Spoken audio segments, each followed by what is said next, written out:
আমরা শিখব কিভাবে রিবর্ণটাকে দেওয়া যায়। আমি একটু বললে যাই, তোমরা আমার সঙ্গেই থাকো। এই দেখো বন্ধুরা, প্রথমেই আমি এই পাকা দাগটাকে দিয়ে নেব। এরপর দেখো বন্ধুরা, এখান থেকে আমি আরেকটা পাকা দাগ দিয়ে নিচে নেমে যাব এবং একটু খেয়াল রাখবো যেন এই বিন্দুর সঙ্গে এদিক ওদিক সরে না যায়। এখন আমি নিচ থেকে ওই বিন্দুটার সঙ্গে জুড়ে দেব এবং একটু বড় করে দেব।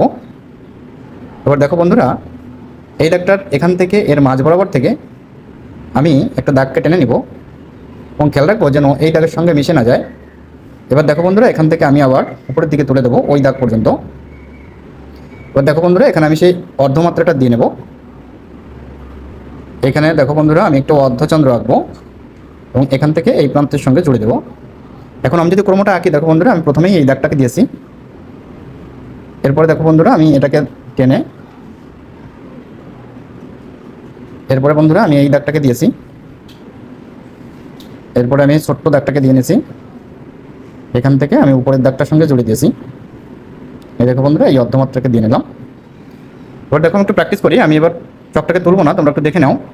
এই আমি একটা বাঁকা দাগটাকে দিয়ে নাম, এই নিচের দিকে নেমে গেলাম, এই ওই বিন্দুর সঙ্গে জুড়ে দিলাম। এই দেখো বন্ধুরা, আমি এই ছোটো দাগটা দিয়ে নিলাম, উপরের দাগের সঙ্গে সমান করে দিলাম। এই অর্ধমাত্রাটা, এই অর্ধচন্দ্র, এই সঙ্গেই থাকো।